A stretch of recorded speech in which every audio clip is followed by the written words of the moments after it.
Naviguer jusqu'au port Alpha pour découvrir l'avenir de la guerre navale.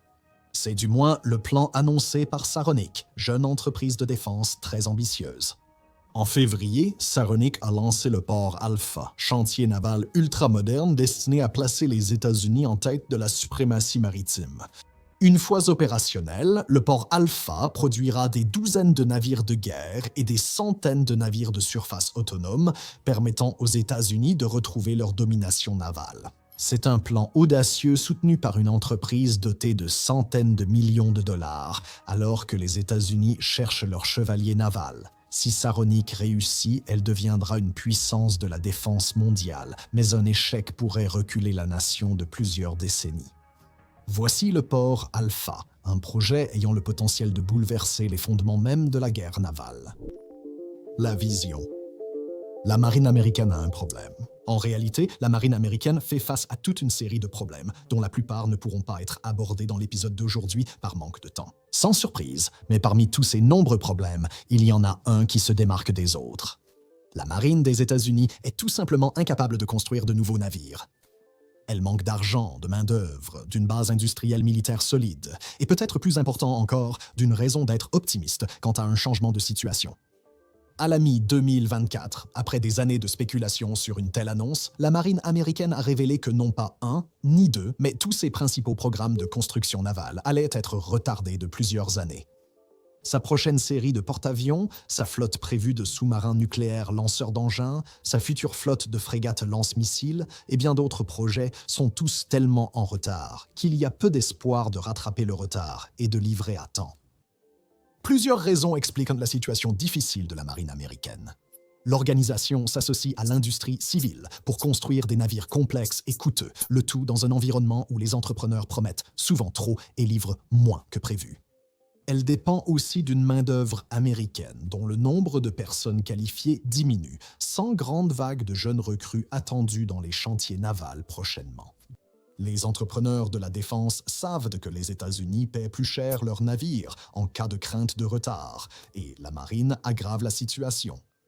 Souvent, la marine commande des navires qui sont loin d'être entièrement conçus, puis chaque projet doit faire face à des demandes ultérieures d'intégration de nombreuses fonctionnalités complexes et avancées, ce qui ralentit encore davantage le processus. La Chine, principale rivale des États-Unis au XXIe siècle, a bâti une industrie navale d'une ampleur et efficacité bien supérieure à celle des États-Unis. L'immense marine chinoise, sa garde côtière redoutable et sa mystérieuse milice maritime sont toutes en passe de doubler la taille de la marine américaine alors même que les 3 flottes chinoises poursuivent leur expansion. En revanche, la flotte américaine se réduit à un rythme accéléré avec peu d'espoir de reconstituer rapidement son nombre de navires. Selon les principales voix de l'armée américaine et du Pentagone, la situation est franchement très mauvaise. Malgré la promesse de réforme de la construction navale par l'administration Trump, la plupart des experts jugent cet élan insuffisant face aux nombreux problèmes systémiques de la marine. Là où l'armée des États-Unis peut créer un problème stratégique écrasant, l'immense complexe militaro-industriel américain a le don de trouver des solutions. Quand les puissances établies échouent à répondre, un groupe dynamique de jeunes entreprises en plein essor est prêt à combler le vide. Voici Saronic Technologies, fondée en 2022 par l'ancien Navy Sea, Air and Land Dino Mavroukas, accompagné de ses partenaires Rob Lehman et Vibav Altekar. 3 ans plus tard, Saronic s'est imposée comme étoile montante de la défense. Installée à Austin, Texas, l'entreprise emploie aujourd'hui des centaines de personnes venant de la marine américaine, de la Silicon Valley et d'entreprises prospères comme SpaceX. Ils avancent dans la construction d'une usine de 39 000 mètres carrés au Texas et leur partenariat avec le Pentagone progresse. S'ils réussissent la mission qu'ils se sont fixée, Saronic deviendra bientôt le principal constructeur naval des États-Unis. Saronic est spécialisé dans la construction de véhicules de surface autonomes ou drones maritimes. Ces appareils fonctionnent en haute mer et dans des environnements hostiles. Les drones maritimes figurent parmi les technologies militaires les plus fascinantes des années 2020. Ils ont prouvé leur efficacité en mer Noire lors de la défense de l'Ukraine contre la Russie, posant un défi stratégique et tactique majeur aux marines du monde entier. Petits, rapides et sans opérateurs humains, les drones marins ukrainiens se sont révélés remarquablement efficaces pour mener des attaques en vague contre d'énormes navires de guerre coûteux. Ils frappent à la ligne de flottaison, explosent et coulent leurs cibles, condamnant des navires valant des dizaines, voire des centaines de millions de dollars américains à un repos permanent au fond de la mer. Le tout pour une infime fraction du coût des navires qu'ils détruisent. Cette capacité représente non seulement un défi pratique difficile à contrer, mais elle sert également de formidable égalisateur pour les armées disposant de petites marines ou n'en ayant pas du tout. Alors qu'un débat est en cours au sein de la marine américaine sur la manière de contrer ces drones marins, des entreprises comme Saronic adoptent une approche opposée en s'efforçant de fournir précisément cet ensemble de capacités à une marine qui, pour l'instant, demeure la plus puissante au monde. Le produit. En 2025, Saronic propose toute une gamme de navires de surface sans équipage, regorgeant de potentiel tactique. Le drone Spyglass de l'entreprise, long de 6 pieds, combine puissance explosive et format compact. Selon le site web de l'entreprise, il peut transporter des charges allant jusqu'à 40 livres, atteindre des vitesses allant jusqu'à 20 nœuds et couvrir une distance de 30 milles nautiques. Saronic affirme que le Spyglass peut fonctionner de manière autonome ou en essaim collaboratif, en utilisant un logiciel de capteur avancé pour offrir une vision claire du champ de bataille. Le Cutlass, long de 14 pieds, atteint la même vitesse et peut parcourir jusqu'à 300 milles nautiques avec une charge utile de 200 livres. Il peut traquer des cibles, déclencher une charge explosive ou suivre et identifier seul d'autres navires, puis transmettre les données aux opérateurs humains. Le Corsair, long de 24 pieds, atteint plus de 35 nœuds, a une autonomie de 1000 milles nautiques et peut transporter jusqu'à 1000 livres. Conçu pour être très modulable, le Corsair se fabrique vite en série et peut être utilisé en essaim ou déployé mondialement en un temps record. Saronic a récemment ajouté 3 nouveaux modèles à la liste, rendant cela encore plus impressionnant. Le premier, connu sous le nom de Mirage, mesure 40 pieds de long, transporte une charge utile de 2000 livres et affiche une portée de plus de 2000 milles nautiques, doublant essentiellement les spécifications du Corsair à presque tous les niveaux. Le Cipher est encore plus grand et redouté. Avec ses 60 pieds, il parcourt 3000 milles nautiques et transporte 10 000 livres, soit 5 fois plus que le meilleur modèle Saronic. Ces 2 drones auront l'architecture logicielle modulaire de Saronic, garantissant une grande adaptabilité, l'intégration rapide de nouvelles technologies et une production rapide à grande échelle. Enfin, le Marauder sera construit dans un chantier naval récemment acquis en Louisiane. Long de 150 pieds, le Marauder pourra transporter 40 tonnes métriques, 88 000 livres et parcourir jusqu'à 3500 milles nautiques. Ces 6 modèles de navires, pris ensemble, représentent l'un des arsenaux de drones maritimes les plus redoutables proposés par une entreprise privée aux États-Unis. Ils offrent une polyvalence exceptionnelle à une nation qui souhaite s'associer avec eux, proposant tout. Des petits navires agiles adaptés aux essaims de drones coordonnés, comme ceux observés en Ukraine, jusqu'à des navires de guerre entièrement autonomes, presque 2 fois plus grands que les plus grands patrouilleurs de la marine américaine. Les images de conception de l'entreprise présentent des drones maritimes équipés de lance-roquettes mobiles capables de transporter des conteneurs maritimes de taille standard et bien plus encore, tous fonctionnant de manière autonome et construits selon des principes de conception modulaire et flexibles qui sont devenus de plus en plus cruciaux dans la guerre du XXIe siècle. Selon Saronic, ce n'est que le début. Début 2025. L'entreprise a levé 600 millions de dollars, portant sa valorisation à 4 milliards. Et prévoit de construire Port Alpha, un chantier naval innovant pour produire de nombreux navires de surface autonomes rapidement. Bien que l'entreprise n'ait pas encore choisi de site pour Port Alpha, ni fixé de calendrier précis, elle promet un chantier naval reflétant l'apogée de la construction navale américaine, créant de nouvelles opportunités pour la main-d'œuvre, favorisant des partenariats publics-privés et apportant innovation à ce secteur clé.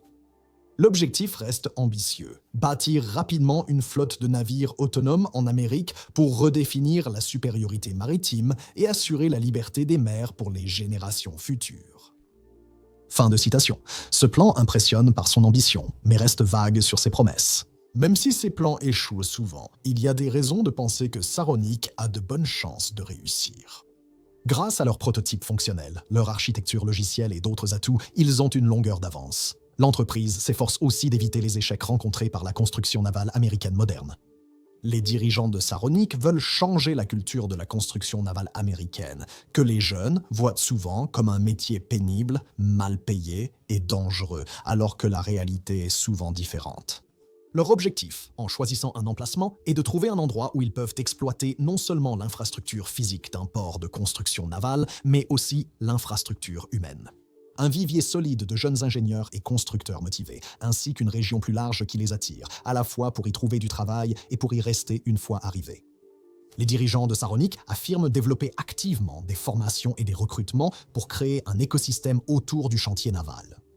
Saronic veut surtout créer des navires de guerre autonomes qui surpasseraient même le maraudeur de 150 pieds. Alors que la plupart des entreprises qui entrent dans l'industrie des drones marins ont privilégié de petits navires légers conçus pour transporter des munitions explosives et exploser à l'impact, Saronic a adopté une approche tout à fait différente. L'entreprise souhaite développer des navires de guerre autonomes de taille moyenne à grande, aux fonctions proches des destroyers et frégates américains. Ces navires plus grands, opérant aux côtés de modèles plus petits comme le Spyglass et le Cutlass, et probablement intégrés à ceux-ci, ne feront pas seulement office de complément, mais pourraient même remplacer la marine hauturière américaine. Ils promettent la même portée mondiale et sécurité maritime que l'Amérique a longtemps assurée. L'avenir. Pour Saronic, l'avenir immédiat promet une expansion et un développement rapide. L'entreprise développe le port de Louisiane, cité précédemment, et augmente fortement la capacité de production de son site d'Austin. Ils veulent fabriquer des centaines de corsaires de 24 pieds l'an prochain et peut-être des milliers par la suite. Si Saronic réussit, elle aura un net avantage lors des futures négociations avec le gouvernement américain, ayant déjà prouvé une capacité de production absente aux États-Unis. Bien que cette capacité n'ait été prouvée qu'avec une embarcation plus petite, elle surpasse tout ce qu'ont réalisé la plupart des concurrents. Ces drones, ainsi que d'autres similaires, pourraient éventuellement être intégrés à l'initiative réplicateur du Pentagone américain, son effort continu pour acquérir autant de drones jetables que possible, aussi rapidement que possible, pour les besoins futurs de l'Amérique. Grâce au succès de ses prédécesseurs, Saronic est aujourd'hui l'une des rares, voire la seule entreprise capable de rivaliser avec la puissante construction navale chinoise. Ce défi sera d'autant plus intéressant si Saronic prouve que Port Alpha est déjà bien avancé. Port Alpha doit, selon l'entreprise, intégrer des technologies de nouvelle génération pour automatiser de larges segments de construction visant une rapidité et une ampleur inédites depuis la Seconde Guerre mondiale. Si Saronic tient sa promesse en construisant Port Alpha comme prévu, en automatisant une grande partie du processus de construction et en concevant des navires de guerre de surface de taille moyenne à grande qui intéressent les États-Unis, alors son potentiel n'est limité que par 3 facteurs. Le nombre d'ouvriers qu'elle peut mobiliser pour l'initiative, le nombre de navires qu'elle peut physiquement construire à Port Alpha simultanément et le montant du financement que les États-Unis sont prêts à consacrer au projet. Même si le coût de construction d'un grand navire de guerre à Port Alpha est inconnu, il est probable que Saronic fera d'importantes économies, comme pour la plupart des projets de navires de surface autonomes. Premièrement, nombre de leurs navires peuvent être construits sans système de survie, puisqu'il n'y aura pas d'espace pour des occupants humains. Les navires transportant des troupes ou un équipage spécialisé limité peuvent être conçus sans les installations coûteuses pour plusieurs centaines de personnes. Ensuite, les conceptions modulaires et adaptables se modifient plus facilement après construction. Cette flexibilité signifie que la marine américaine n'aura pas besoin d'intégrer chaque technologie avancée dans un navire avant son lancement, et elle pourra se permettre de construire des bâtiments plus spécialisés avec la possibilité de modifier leurs fonctions plus tard si nécessaire. Troisièmement, la production à grande échelle de Saronic réduira les coûts et permettra d'utiliser des matériaux de construction courants, moins chers et adaptés aux exigences marines. Si Saronic maintient des coûts bas et produit rapidement de nombreux navires de guerre, il pourrait vite devenir le favori de l'armée américaine. Une entreprise fonctionnant de la manière que promet Saronic offrirait des améliorations par rapport aux institutions actuelles de construction navale, se positionnant comme une option d'investissement bien meilleure que toutes les autres. Si ces navires de guerre offrent des capacités similaires à d'autres bâtiments, que la marine américaine veut en acquérir, et si ces technologies autonomes fonctionnent dans des environnements austères, Port Alpha et ses navires pourraient résoudre de nombreux problèmes pour la marine. La marine américaine vise à atteindre 381 navires en 30 ans contre 295 aujourd'hui, dont au moins 40 grands bâtiments sans équipage, pour disposer d'une flotte de surface entièrement autonome d'ici à la fin des années 2030. Dans les conditions actuelles, ces objectifs ne seront tout simplement pas atteints. Cependant, si Saronic parvient à combler cet écart, la marine pourrait enfin obtenir le secours qu'elle espérait et pourrait même élargir ses ambitions pour l'avenir. Il y a cependant une menace critique que les États-Unis doivent absolument éviter. La dépendance. L'offre de Saronic est sans aucun doute séduisante et à tout point de vue, elle arrive au moment idéal pour les États-Unis. Pourtant, comme des siècles de développement militaire américain et mondial l'ont montré, il existe un réel danger à devenir trop dépendant d'un seul produit, d'une seule entreprise ou d'une seule stratégie, pour ensuite découvrir trop tard que cela ne suffit pas. Ce n'est pas une critique de Saronic ni de leur vision pour l'avenir de la guerre navale. Il s'agit plutôt de mettre en lumière les compromis plus larges inhérents à tout gouvernement qui met tous ses œufs dans le même panier, surtout lorsqu'il s'agit de questions cruciales de défense nationale. Saronic propose une capacité de construction navale impressionnante, promettant de produire des navires de guerre autonomes par centaines, et les États-Unis ont de nombreuses raisons d'être tentés par cette proposition. Cependant, si les États-Unis signent sur la ligne pointillée, ils doivent espérer ardemment que deux choses précises ne tournent pas mal. Saronic expose d'abord une vision précise de l'avenir de la guerre maritime où les navires de combat moyen à grand dominent toujours les mers. Ce concept a toutefois été fortement critiqué par des experts navals. Parallèlement, une tendance opposée valorise la miniaturisation des navires, misant sur de petits bâtiments polyvalents et la production massive de drones de surface et sous-marins, délaissant l'idée des grands navires de surface. C'est cette façon de penser que la marine américaine a adoptée par le passé. Si Saronic surmonte le scepticisme et obtient de gros contrats, l'Amérique pourrait en souffrir si les experts avaient raison. Deuxièmement, et c'est tout aussi important, Saronic prévoit une opération de construction navale très ambitieuse, sans concurrent ni partenaire équivalent. Il est aussi peu probable que la marine américaine crée sa propre capacité navale si un entrepreneur privé peut gérer ce travail. Cependant, rien ne garantit que Saronic puisse réellement tenir cette promesse, même si les États-Unis injectent dans cette initiative des sommes d'argent qui pourraient rapidement devenir astronomiques. Il existe un réel risque que ces fonds soient perdus sans donner de résultats. Bien que Saronic ait déjà attiré des investissements importants, les enjeux ne cessent d'augmenter à mesure que de nouveaux capitaux affluent. Il devient crucial que Saronic tienne chacune de ses promesses. Contrairement aux géants américains de la défense bien établis comme Lockheed Martin ou General Dynamics, Saronic ne possède pas l'expérience approfondie nécessaire pour une telle entreprise. Passer d'une petite fabrication de drones de surface à la construction d'un mégaport nouvelle génération est un saut immense. Si, pour une raison quelconque, il s'avère dans quelques années ou même d'ici une décennie que Saronic n'est pas en mesure de livrer, les conséquences seraient graves. Le gouvernement américain ne perdrait pas seulement des dizaines de milliards de dollars. Il aurait également consacré un temps et des ressources considérables à élaborer une stratégie navale basée sur des navires autonomes qui n'existent pas et ne peuvent être produits nulle part ailleurs. Si Saronic obtient gain de cause, aucun de ces défis ne posera de problème. L'opération à Port Alpha, où qu'elle soit construite, transformera la marine et la construction navale américaine, propulsant l'armée américaine dans le XXIe siècle. Comme beaucoup de projets ambitieux, le plan pourrait finalement disparaître. Saronic progresse vite et traite activement les problèmes systémiques pouvant freiner son succès. Si Saronic continue ainsi, Port Alpha pourrait bientôt devenir un nom connu de tous. Merci de m'avoir regardé.